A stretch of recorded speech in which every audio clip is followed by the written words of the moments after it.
हाय दोस्तों, film talk stories में आज पेश करते हैं कहानी फर्जी वेब सीरीज के दूसरे एपिसोड की।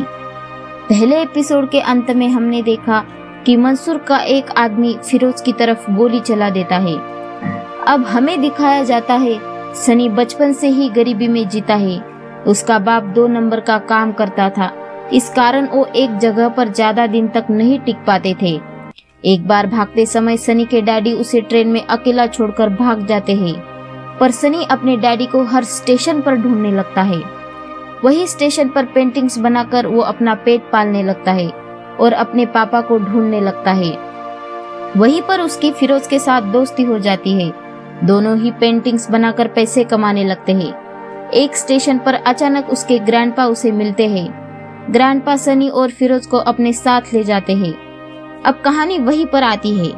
मंसूर का एक आदमी फिरोज पर गोली चलाता है, पर वो गोली साइड में लगती है।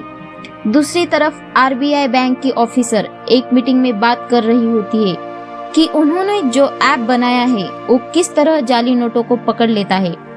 इस ऐप को सरकार की तरफ से परमिशन मांगती है, पर मिनिस्टर मना कर देता है।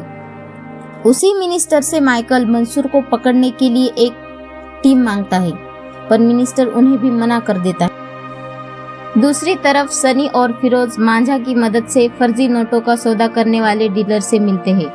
डीलर उनको नकली नोटों को लेने के लिए तैयार हो जाता है और उन्हें 2 करोड़ नकली नोट बनाने का ऑर्डर देता है।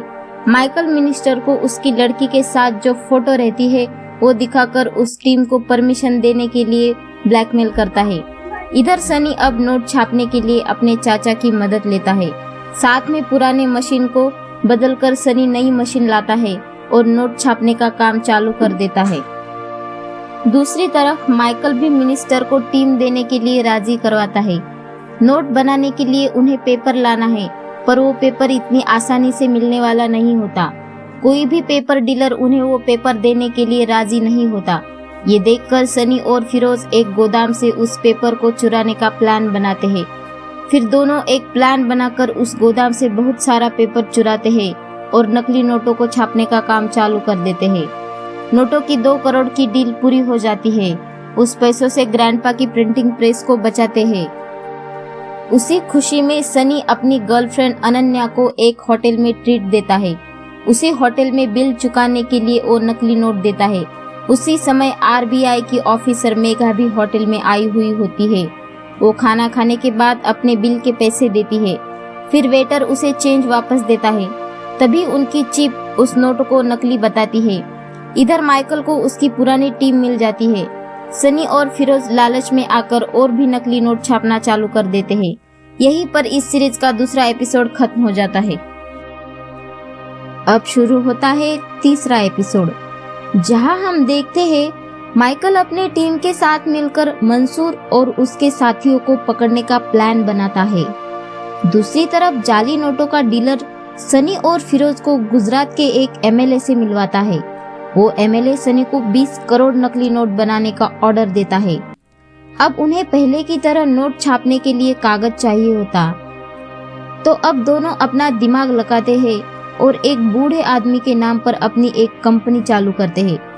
इधर आरबीआई की ऑफिसर मेघा माइकल के टीम में शामिल हो जाती है और उसके पास जो होटल में सनी का नोट उसे चेंज में मिला होता है, वो नोट मेघा माइकल को दिखाकर उसे ढूंढने को बोलती है, पर माइकल के पास परमिशन ना होने के कारण वो उसे मना कर देता है। इसके बाद मेघा खुद अपने तरीके से उसे ढूंढने लगती है। साथ में एक पुलिस कांस्टेबल शिंदे को साथ लेकर उस प्रिंटिंग प्रेस को ढूंढना चालू करती है। ढूंढते ढूंढते वो क्रांति प्रेस तक पहुंच जाती है।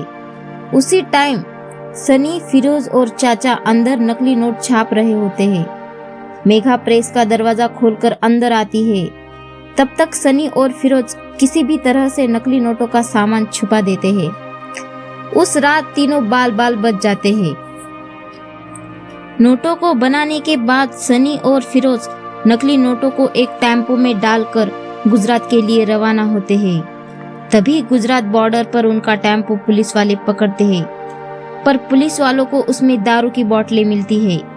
दरअसल सनी ने पैसों के साथ साथ दारू की बोतलें भी रखी होती है। तो सनी उस पुलिस वालों को कुछ दारू की बोतलें देकर उन्हें अपना टेम्पो छोड़ने के लिए कहता है। पुलिस वाला भी मान जाता है। फिर दोनों अपनी नोटों को एमएलए तक पहुंचाकर वापस आते हैं। प्रेस में आते ही ग्रैंडपा और चाचा सामने खड़े दिखाई देते हैं। अब ग्रैंडपा को उनके काम के बारे में सब कुछ मालूम होता है। सच्चाई जानने के बाद ग्रैंडपा सनी और फिरोज को अपने घर और प्रेस से हमेशा के लिए बाहर निकालते हैं और इसी के साथ तीसरा एपिसोड यहीं पर खत्म हो जाता है। अब चौथे एपिसोड में हम देखते हैं मेघा का जो नकली नोटों को पकड़ने वाला ऐप होता है उसका मिनिस्टर के हाथों से ओपनिंग किया जाता है। इधर सनी पहले की तरह ही अपनी पेंटिंग्स बेचना चालू करता है। एक दिन उसे खबर मिलती है कि उसके ग्रैंडपा अचानक से गायब हो चुके हैं। सब उन्हें ढूंढने लग जाते हैं। फिर सनी और फिरोज उनके गुम होने की कंप्लेंट देने पुलिस थाने जाते हैं। वहीं पर सनी और पुलिस वाले के बीच में कहासुनी हो जाती है। इस कारण पुलिस उनकी कंप्लेंट लेने की बजाय उन्हें ही अंदर कर देती है। फिर चाचा आकर उन्हें छुड़ाते हैं। अब उनके ग्रैंडपा भी उन्हें मिल जाते हैं। उन्हें उनके बीमारी के कारण अस्पताल में भर्ती करवाते हैं। इधर मेघा का धनरक्षक ऐप लॉन्च होने के बाद पूरी इंडिया के कोनों कोनों में से नकली नोट मिलना चालू होता है। ये बात देश के बाहर बैठे मंसूर को पता चलती है। उसी दौरान मंसूर को ये भी पता चलता है कि सनी ने जो नोट बनाई है वो नोट धनरक्षक ऐप नहीं पकड़ पा रहा है। ये देखने के बाद मंसूर अपने आदमी इंडिया भेजकर सनी और फिरोज को किडनैप करके उसके पास लाता है और यही वो सीन है जो अपने सीरीज के पहले एपिसोड में देखा है। मंसूर सनी से मिलकर उसे अपने साथ काम करने को कहता है पर सनी मना कर देता है। ये देखकर मंसूर सनी को धमकाकर अपने साथ काम करने के लिए राजी करवाता है और दोनों को वापस इंडिया छोड़ता है। यहीं पर चौथा एपिसोड खत्म हो जाता है।